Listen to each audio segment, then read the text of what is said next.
ನಮಸ್ಕಾರ, ಶುಭ ಸಂಜೆ ಪ್ರೀತಿಯ ವೀಕ್ಷಕರೆಲ್ಲರಿಗೂ ಸಂಕಲ್ಪ ಸಿದ್ಧಿ ವಿಶೇಷ ಕಾರ್ಯಕ್ರಮಕ್ಕೆ ಆತ್ಮೀಯ ಸ್ವಾಗತ ಹೇಳ್ತಾ ಇರೋದು ನಾನು ಅನುಷಾ.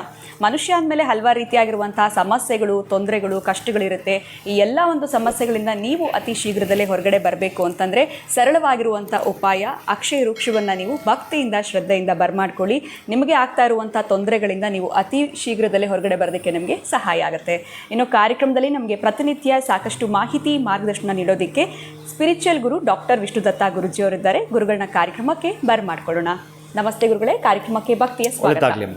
ಗುರುಗಳೇ, ಈಗ ಸೇವಿಂಗ್ಸ್ ಮಾಡಬೇಕು ಅನ್ನೋಂಥದ್ದು ಪ್ರತಿಯೊಬ್ಬರಿಗೂ ಇದ್ದೇ ಇರುತ್ತೆ, ಅಥವಾ ಚಿಕ್ಕ ಮಕ್ಕಳಲ್ಲೂ ಕೂಡ ನಮಗೊಂದು ರೀತಿ ಆಸೆ ಇರುತ್ತೆ. ಏನೋ ಒಂದು ಹುಂಡಿಯನ್ನು ತೊಗೊಂಡು ಬರ್ತೀವಿ, ಮನೇಲಿಟ್ಟು ಅಪ್ಪ ಅಮ್ಮ ಪಾಕೆಟ್ ಮನಿ ಕೊಟ್ಟಿದ್ದನ್ನ ಸೇವ್ ಮಾಡ್ತಾ ಹೋಗ್ತೀವಿ. ಅಥವಾ ದೊಡ್ಡವರು ಎಲ್ಲೋ ಒಂದು ಕಡೆ ಸೇವಿಂಗ್ಸ್ ಅಂತ ಮಾಡ್ತಾ ಇದ್ರೆ ನಮಗೆ ಯಾವುದೋ ಒಂದು ಕಷ್ಟ ಕಾಲದಲ್ಲಿ ಹೆಲ್ಪ್ ಆಗುತ್ತೆ ಅಂತ ಮಾಡ್ತಾರೆ. ಆ ಹುಂಡಿ ತಂದಿದ್ದು ಹೊಸರಲ್ಲಿ ಏನೋ ಒಂದು ಕಡೆ ಇಟ್ಬಿಡ್ತೀವಿ, ಒಂದು ವಾರ ನಾನು ಹಾಕ್ತಾ ಇದ್ದೀನಿ ನೀನು ಹಾಕ್ತಾ ಇದೆಯಾ ಅಂತ ಎಲ್ಲರೂ ಮಾಡ್ತೀವಿ. ಅದಾದಮೇಲೆ ಮರ್ತೇ ಬಿಡ್ತೀವಿ ಹುಂಡಿ ಇದೆ ಅಂತ. ಬಹುಶಃ ದುಡ್ಡೇ ಬರಲ್ವೋ ಹಾಕೋದಕ್ಕೆ ಗೊತ್ತಿಲ್ಲ.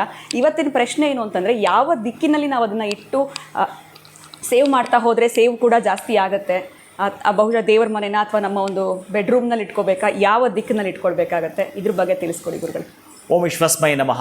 ಪ್ರೀತಿಯ ಬಂಧುಗಳೇ, ಈ ಉಂಡಿಗೆ ದಿಕ್ಕು ಹೇಳಿ ನಾನು ದಿಕ್ಕು ತಪ್ಪಿಸ್ಬಾರ್ದು.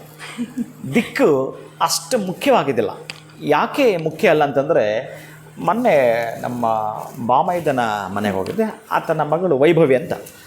ಆ ವೈಭವಿ ಅನ್ನೋ ಚಿಕ್ಕ ಹೆಣ್ಣು ಮಗಳು, ಬಹುಶಃ ಒಂದು 3rd ಸ್ಟ್ಯಾಂಡರ್ಡ್ ಬಹುಶಃ ಅನ್ಕೋತೀನಿ. ಆಕೆ ಒಂದು ಹುಂಡಿ ನೋಡ್ಸೋದು ನನಗೆ, ಇದು ನಂದು ಮಾಮ ಹುಂಡಿ ಅಂತ ಹೇಳಿದೆ. ಏನು ಕಂದ, ಏನು ಹಾಕಿದೆ ಅದರಲ್ಲಿ? ಅವಳು ಏನು ಹಾಕಿದ್ದಾಳೆ ಅಂತ ಅವಳು ನೆನಪಿದೆ. ಎಷ್ಟು ಹಾಕಿದೆ ನೆನಪಿದೆ ಅವಳಿಗೆ. ಎಷ್ಟಿದೆ ಕಂದ, ಎಷ್ಟಿರ್ಬೋದು ಅದರಲ್ಲಿ? ಅವಳು ಸಡನ್ನಾಗಿ ಹೇಳ್ತಾಳೆ, ಅದರಲ್ಲಿ 25,000 ಇದೆ ಅಂತ ಹೇಳ್ತಾಳೆ. ಓ, ಹೇಗದು, ಹೇಗೆ ನೀನು ಕೂಡಿಟ್ಟೆ, ಯಾರು ಕೊಟ್ಟರೆ ನಿನಗೆ ಅಂತ ಕೇಳ್ತೀನಿ. ಇಲ್ಲ, ನನಗೆ ಪಪ್ಪ ಪ್ರತಿನಿತ್ಯ ಪೂಜೆ ಮಾಡೋಕ್ಕೆ ಹೇಳ್ತಾರೆ, ಪ್ರತಿನಿತ್ಯ ದೇವ್ರ ಮನೆ ಒರೆಸುವಂಥದ್ದು 2 ಊದುಕಡ್ಡಿ ಹಚ್ಚಿ ಪೂಜೆ ಮಾಡಬೇಕಂತೆ. ನನಗೆ ಮಾಡಿದ್ರೆ ಆ ದಿನ 100 ರೂಪಾಯಿ ಕೊಡ್ತಾರೆ. ಬಹುಶಃ ನಾನು ಮಾಡಲ್ಲ ಅಂದರೆ ಆ ದಿನ ಕೊಡಲ್ಲ. ಅವಳು ಅಲ್ಲಿ ಎಚ್ಚೆತ್ಕೊಳ್ತಾಳೆ, ನಾನು ಇವತ್ತು ಮಾಡಿಲ್ಲ ಅಂದರೆ ನನ್ನ ಪಪ್ಪ ಕೊಡಲ್ಲ, ಮಾಡಿದ್ರೆ ಕಂಡೀಷನ್ ಕೊಡ್ತೀನಿ ಅಂತ. ಬಹುಶಃ ಒಂದು ದಿನ ಅವರ ಪಪ್ಪ ಹೀರೋಜನ ಎಲ್ಲ ಹೋಗಿರ್ತಾರೆ. ಅಷ್ಟು ದಿನದ ಸೇರಿ ಒಂದು 5 ಡೇಸ್ದು 500 ರೂಪೀಸ್ ಕೊಡ್ತಕ್ಕಂಥದ್ದು.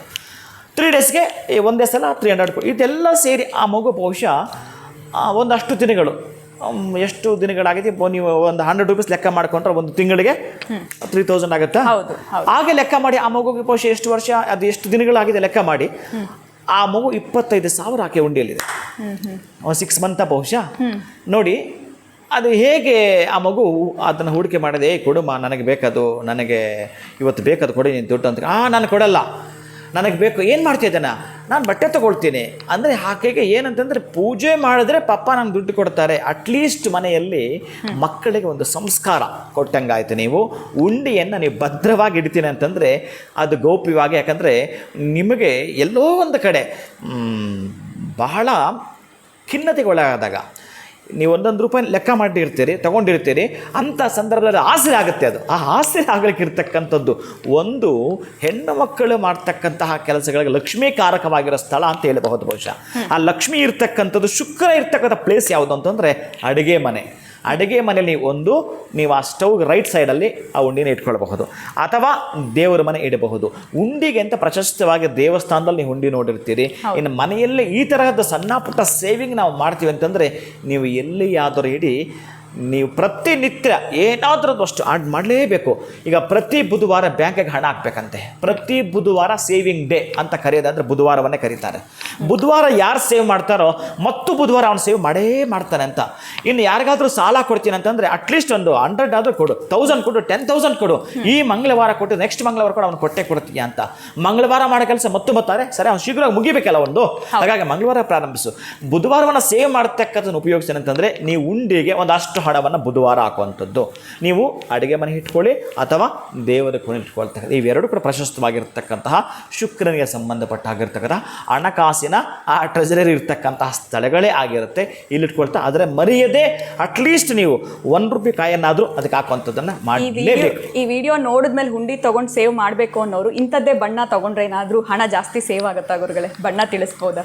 ಇದು ಗುಡ್. ಯಾಕೆ ಅಂತಂದರೆ ಈ ಬಣ್ಣ ಅಂತಕ್ಕಂತಹದ್ದು ಯಾವುದು ಹೆಚ್ಚಿಗೆ ಅಟ್ರಾಕ್ಟಿವ್ ಮಾಡ್ತಕ್ಕಂತಹ ಗುಣ ಇದೆ ಅಂತಂದರೆ, ನೀವು ನೋಡಿರ್ತೀರಿ ಬಹುಶಃ ಎಲ್ಲಾದರೂ ಕೂಡ ರೆಡ್ ಲೈಟ್ ಇರ್ತಕ್ಕಂತಹದ್ದು ಅಥವಾ ಕೆಂಪು ನೀರನ್ನು ಹಿಡಿ ತೆಗೆಯತಕ್ಕಂತಹದ್ದು, ಆಮೇಲೆ ಕೆಂಪು ಕುಂಕುಮವನ್ನು ಹಣೆಗಿಟ್ಕೊಳ್ತಕ್ಕ, ಇದೆಲ್ಲವೂ ಕೂಡ ಅಟ್ರಾಕ್ಟ್ ಮಾಡತಕ್ಕಂತಹದ್ದು ಲಕ್ಷ್ಮಿ ಅದರಲ್ಲಿ ವಾಸವಾಗಿರ್ತಾಳೆ ಅಂತ.